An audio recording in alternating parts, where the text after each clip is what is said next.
ngomongin administrasi pembangunan, gampangnya itu kayak cara pemerintah ngatur segala hal biar pembangunan itu bisa jalan dan masyarakat bisa makin sejahtera.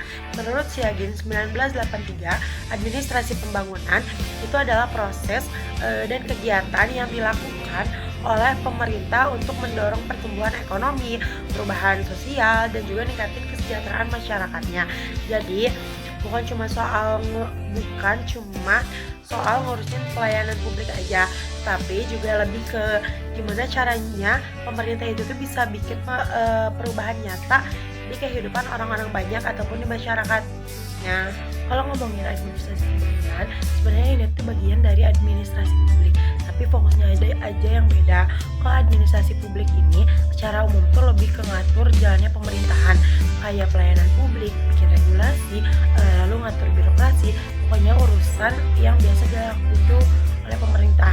Nah, kalau administrasi pembangunan ini tuh lebih ke arah gimana sih caranya pemerintah tuh bisa mencapai tujuan pembangunan, kayak mengurangi kemiskinan, membangun infrastruktur, dan juga ningkatin kesejahteraan masyarakat. Jadi intinya administrasi pembangunan itu bukan cuma soal ngatur pemerintah, tapi gimana caranya bisa biar pembangunan benar-benar jalan dan manfaatnya tuh kerasa ke masyarakat. Contoh nyata di Indonesia sendiri itu kayak program dana desa.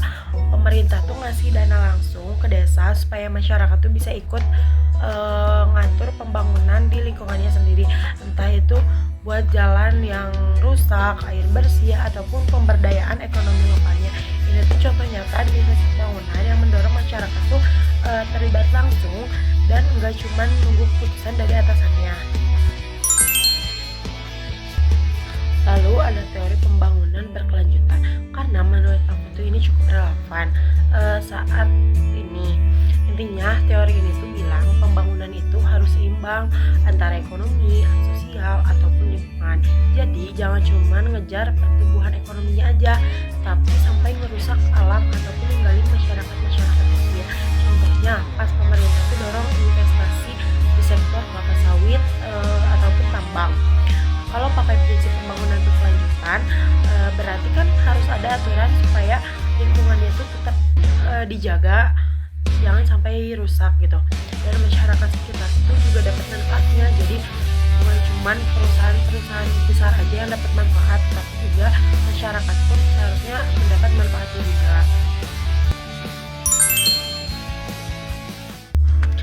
Nah, bedanya perencanaan pembangunan nasional dan daerah.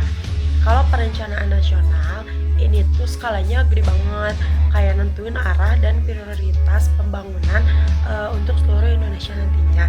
Sementara kalau perencanaan daerah ini tuh lebih ke pelaksanaan di lapangannya dan disesuaikan sama kondisi di tiap daerahnya masing-masing.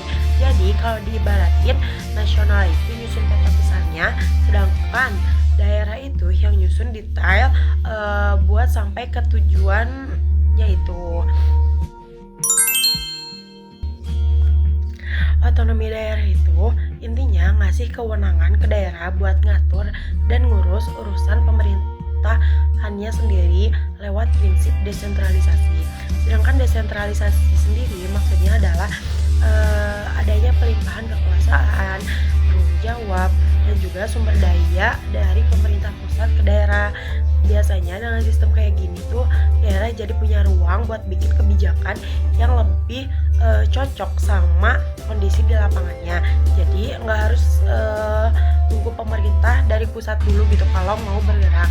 Misalnya kayak kalau ada kasus jalan rusak di kabupaten tertentu gitu misal, karena ada otonomi daerah, pemerintah di kabupaten ini bisa langsung tindakan kayak ngatur anggaran buat perbaikannya, lalu kontraktor lokalnya, dan melibatkan warga untuk pengawasan nantinya. Jadi nggak perlu nunggu lama dari pusat, jalan bisa cepat diperbaiki, aktivitas warga juga bisa lebih cepat lancar kembali. Contoh kayak gini tuh biasanya nunjukin kalau otonomi daerah tuh bisa bikin pelayanan publik tuh lebih cepat, efektif, dan sesuai dengan kebutuhan masyarakatnya, dan sekaligus nunjukin kemandirian daerah dalam mengatur wilayahnya sendiri.